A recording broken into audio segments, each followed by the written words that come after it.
নমস্কার বন্ধুরা, welcome back to my channel. আজ আমি চলে এসেছি আবার একটা রেসিপি নিয়ে। আজ আমি বানাবো লাউয়ের ধোকলা কারি। কিভাবে বানাবো আসুন দেখে নিন তাহলে।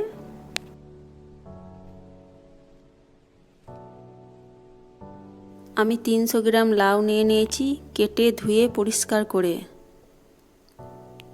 এবার এগুলো একটা ব্লেন্ডারে ব্লেন্ড করে নেব।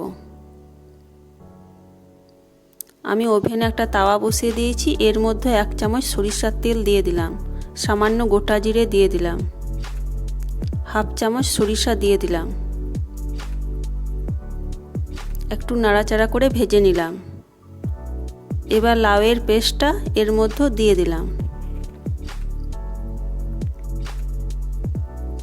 হাফ চামচ হলুদ দিয়ে দিলাম, হাফ চামচ লবণ দিয়ে দিলাম,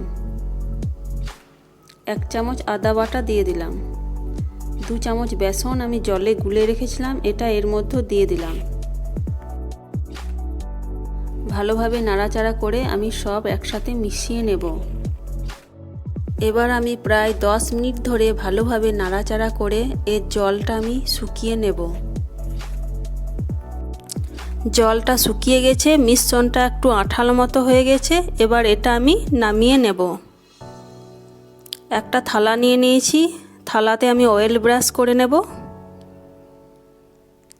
মিশ্রণটা এর মধ্যে রেখে দেব এবং সেট করে নেব এবং 10 মিনিটের জন্য ঠান্ডা হতে দিয়ে দেব। আমি আবার 10 মিনিট পর ফিরে এলাম, এটা ঠান্ডা হয়ে গেছে। এবার আমি এটাকে একটা ছুরি দিয়ে ছোট ছোট পিস করে কেটে নেব।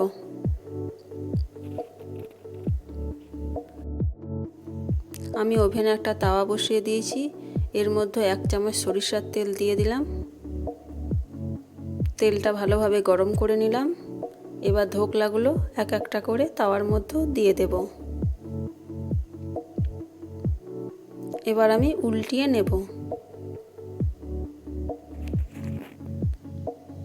আমার সবকটি ধোকলা ভাজা হয়ে গেছে, এবার এগুলো আমি তুলে নেব।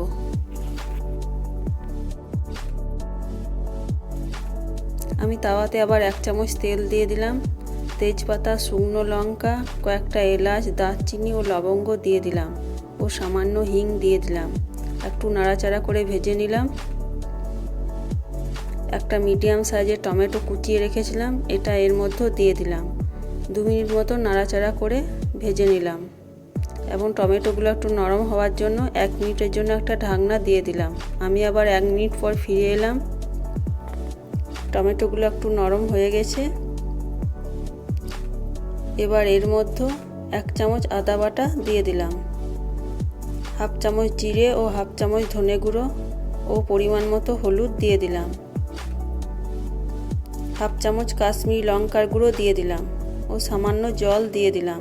এবার মশলাটা কয়েক মিনিট ধরে ভালোভাবে নাড়াচাড়া করে ভেজে নেব। এবার কেটে রাখা কয়েক ফাঁক আলু এর মধ্যে দিয়ে দিলাম, স্বাদ মতো লবণ দিয়ে দিলাম, সামান্য কস্তুরি মেথি দিয়ে দিলাম। এবার মশলাটার সাথে আলুটা ভালোভাবে আরেকবার ভেজে নেব। এবার আমি 1 বাটি জল এর মধ্যে দিয়ে দিলাম। জলের সাথে মশলাটা ভালোভাবে মিশিয়ে নিলাম। 3 মিনিটের জন্য একটা ঢাকনা দিয়ে দিলাম আলুগুলো সেদ্ধ হবার জন্য। আমি আবার 3 মিনিট পর ফিরে এলাম। একবার চেক করে দেখে নেব আলুটা সেদ্ধ হয়েছে নাকি। আলুটা সেদ্ধ হয়ে গেছে। এবার ভেজে রাখা ধোকলাগুলো এর মধ্যে দিয়ে দিলাম। ভালোভাবে নাড়াচাড়া করে একবার মিশিয়ে নিলাম। 1 চামচ চিনি দিয়ে দিলাম। এবার 2 মিনিটের জন্য একবার ঢাকনাটা দিয়ে দিলাম। আমি আবার 2 মিনিট পর ফিরে এলাম। সামান্য গরম মশলা দিয়ে দিলাম, আর একবার ভালোভাবে নাড়াচাড়া করে নিলাম। এর মধ্যে হাফ চামচ ঘি দিয়েছিলাম, কিন্তু ক্যামেরাটা তখন অফ হয়ে গিয়েছিল, তাই দেখানো হয়নি।